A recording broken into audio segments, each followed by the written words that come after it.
For today's video mga ka-DIY, ito ay panibagong table skirt design ideas, red and white combination. So una, gumawa lang tayo ng running knife pleats o knife pleats. Depende sa inyo. Pwede rin box pleats, pwede rin plain. So next natin gagawin ay maglalagay lang tayo ng marking dito sa ating center of the table dahil sa center tayo magsisimula. Next natin gagawin, tupiin natin sa gitna yung ating tablecloth na white. Then magme-measure tayo ng 7 inches at tupiin natin ulit. Ayan. Then maglalagay tayo ng marking dyan.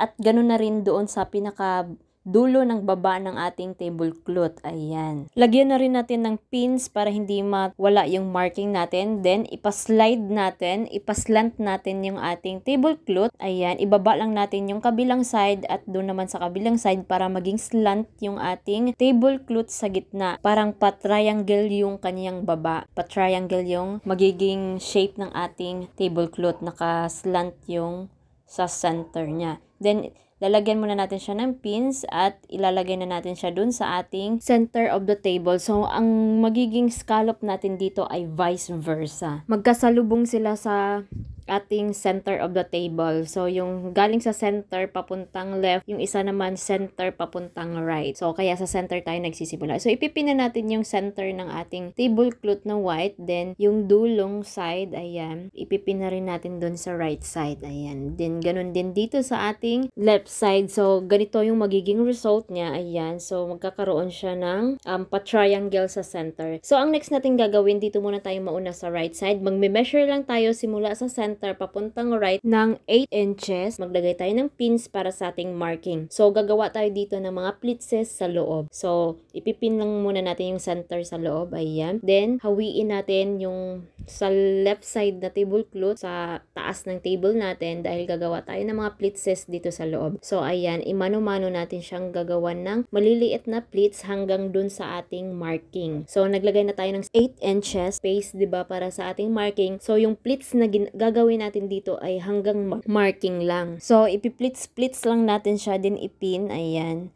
So, bali sa loob tayo gagawa ng mga pleatses. Ayan. So, hanggang marking lang po ha. Ayan. Hanggang dulo ng ating tablecloth. So, ayan. Ganun din yung gagawin natin dito sa left side. Magbe-measure muna tayo ng 8 inches. Lagyan natin ng marking. Then, ipi-pleats. Continue natin yung pleatses niya. So, ito na yung magiging itsura niya. Ayan. Ito yung papuntang center, papuntang left at center, papuntang right. Then, ibaba na natin yung tablecloth at ito na yung magiging result na. So, magkakaroon na tayo ng vice versa na scallop. So, next naman, ang gagawin natin ay maglalagay tayo dito ng thumbtack sa dulo ng ating table dahil maglalagay tayo ng panali. Kung wala kayong panali na tire wire, pwede rin yung mga plastic straw. So, depende sa inyo kung anong available meron kayong panali.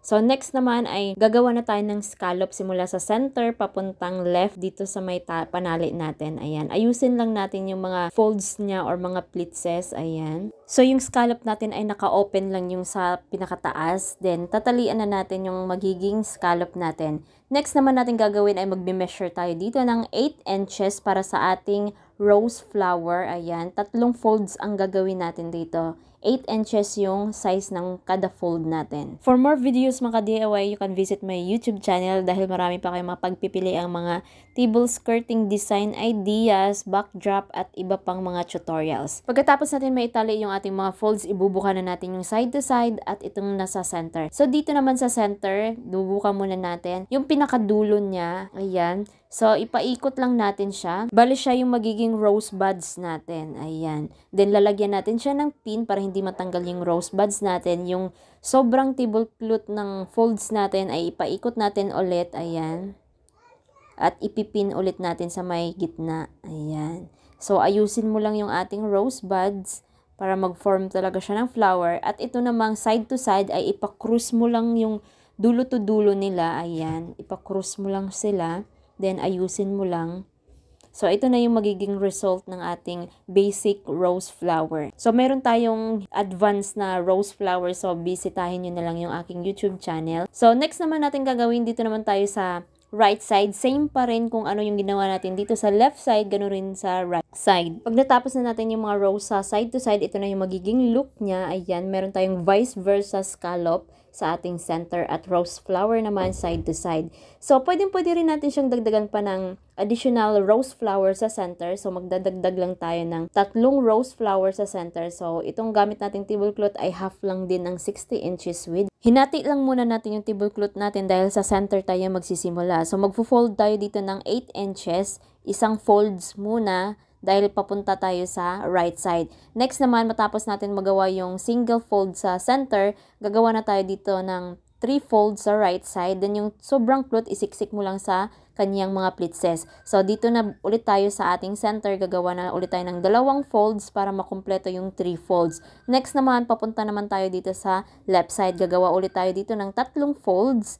Ayan. Bale, meron tayong 3 folds sa left, 3 folds sa center, at 3 folds naman sa right. Pagkatapos natin magawa yung mga 3 folds natin, ay ibubuka na natin. Then, gagawa tayo dito ng mga rose buds sa center. Kung ano yung ginawa natin dun sa white na basic rose, ganun din yung gagawin natin dito sa red natin na tablecloth. So, basic rose pa rin yung gagawin natin. Ayan. Kung gusto nyo yung mas makapal na rose, so meron tayong advanced rose tutorial sa ating YouTube channel. I-visit nyo na lang. So, ito na yung magiging look ng ating triple rose sa ating center. Ayan. Mas lalo siyang gumanda mga ka-DIY. Perfect siya ngayong Valentine's. Pwede rin siya sa wedding, anniversary, engagement, birthday party, debut, christening, Mother's Day, at sa church. Pwede sa mga floral theme or flower motif. Kung gusto niyo pang dagdagan ng mga artificial leaves, so katulad dito, naglagay lang tayo or nagsiksik tayo ng mga artificial leaves kada gilid. So, ayan na yung magiging final look ng ating design na red and white combination, rose flower, vice versa scallop. Sana nagustuhan nyo at may natutunan kayo. Kung may katanungan at may request kayo, i-comment nyo lang para masagot natin at magawa natin ng video tutorial. Don't forget to like, subscribe, at i-hit ang notification bell para lagi kayong updated, at paki-follow na rin yung ating Facebook page at paki-share na rin itong ating video para mas marami ang makanood, matuto at magkaroon ng idea sa ating mga tinuturo. Maraming salamat, ingat, and God bless everyone. See you on next upload. Thank you for sharing. God bless everyone.